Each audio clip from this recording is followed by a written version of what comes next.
What's up, guys? My name is Nick, and I just got out of seeing Tommy Wirkola's newest film, Violent Night, so let's talk about it. Violent Night follows an elite team of mercenaries who break into a wealthy family's compound on Christmas Eve, taking everyone hostage inside. However, they aren't prepared for a surprise combatant. Santa Claus is on the grounds, and he's about to show why this Nick is no saint. So, Tommy Wirkola's films up until this point have always been very hit or miss for me, whether you're talking about his two Dead Snow films or the awful Hansel and Gretel Witch Hunters film from 2013, which, in all honesty, there are some moments in that film that I did really appreciate and enjoy, but as a whole, it just was not what it could have been. I do get a pretty big kick out of Tommy Wirkola's films, as sloppy as they are, and I'm not trying to diss the guy, because the thing with Tommy is that even with such a lackluster script, he really knows how to direct a scene, specifically his action scenes. What I'm about to say might piss off some people, but this is just how I feel. I feel like Wirkola is the type of filmmaker that I classify as a popcorn filmmaker, and I don't want that to sound demeaning. It's just I can't put the filmmaking work that Tommy Wirkola does with films like Violent Night and Dead Snow on the same level as films like Tar that Todd Field does, or movies like Steven Spielberg makes. I just can't put them on the same level, because guys like Todd Field or your Spielbergs, they aren't just making movies to entertain people. They've got a little more on their mind, and I'm not saying that Tommy is just a complete dipshit, and that's not what he cares about. He's obviously making films to entertain the wider audience, because at the end of the day, movies like your Violent Night, like your Marvel movies, like your DC movies, like your Scream franchise movies, those are what's keeping the theaters alive right now. Not my After Suns, not Everything Everywhere All at Once, not those films. As much as I would love for that to happen, that's just not the case. In trying to say that that's anything different than what's going on right now in our film climate is just completely wrong to say. It's inaccurate. Without these blockbuster films like Violent Night, like the Marvel movies like After Sun wouldn't have a theater to play in. It's just the fact of the matter. But enough about the director. One of my favorite aspects about the film was the action, specifically the way that the fight scenes were filmed. They are filmed in a lot of one-take action sequences, and you know how I feel about those. I've been saying it for years that I find it incredibly lazy when filmmakers take the snake eyes, if you will, with me for a second, approach to filming action sequences, which is the really shaky camera, a lot of cuts in the editing, almost like you're watching a cut commentary from a 2014 Call of Duty YouTuber. It's very nauseating. You can't really see what's going on, and that's why I call it the Snake Eyes effect, because in the most recent Snake Eyes film, that was literally every single action scene. Nauseating, and I had to leave the theater. But Tommy Wirkola, not even just in this film, and Hansel and Gretel and Dead Snow as well, there are a lot of one-take, one-er action sequences, and I really do appreciate that, because we have so much talent in Hollywood at our disposal, especially stunt teams and choreographers. It's lazy to not utilize that and actually film a sequence that showcases that talent.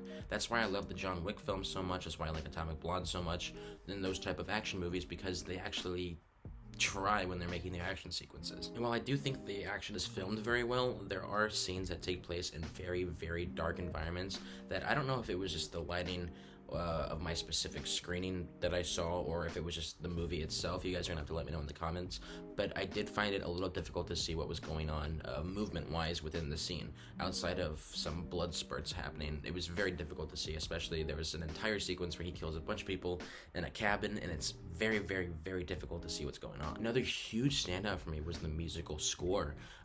It really captures the feeling that a classic Christmas movie would give you. The music almost acts very self-aware of the fact that it's in a movie. It interacts with the characters a lot, so like if a character finds something and they have a realization, the music will swell up to that realization, or if something is happening that's going to set up a transition, the music will crescendo into that transition, almost acting like it's aware that it's in a movie.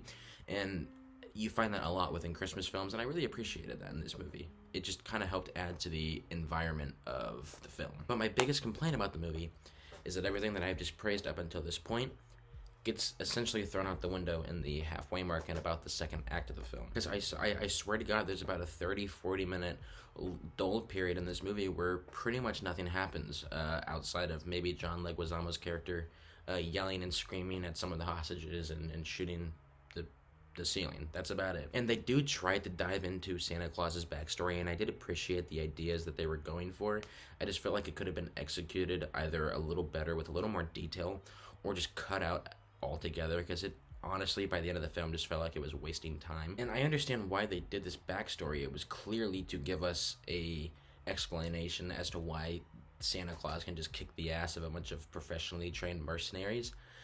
Because, I mean, that just wouldn't happen. But I really wish that they would have stuck with the idea of his magic helping him out more, rather than it just being pure physical John Wick strength, that what they tried to set up with his backstory. I just didn't really buy it, personally. A lot of the really fun scenes in the movie are action sequences, and when Santa Claus is utilizing his magic within those action sequences, and I just wish he would have done that more. But overall, you guys, there's enough stuff in here to love and to appreciate that by the end of the movie, I almost completely forget that entire second act. So I guess at the end of the day, I did really enjoy this movie.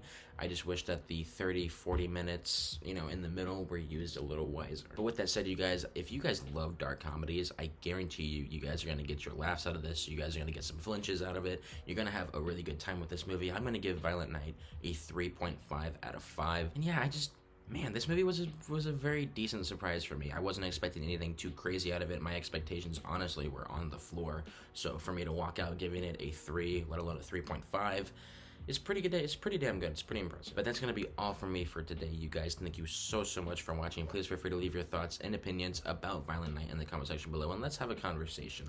I have so many videos planned for you guys. I cannot wait to start uploading them. I got my 2023 Oscar predictions video almost done, ready to upload for you guys. I am so excited for the award season this year. There's so many great movies in contention. But that's going to be all for me for today, you guys. Thank you so much for watching. Please be safe, make good choices, and I'll see you guys in the next one. Peace.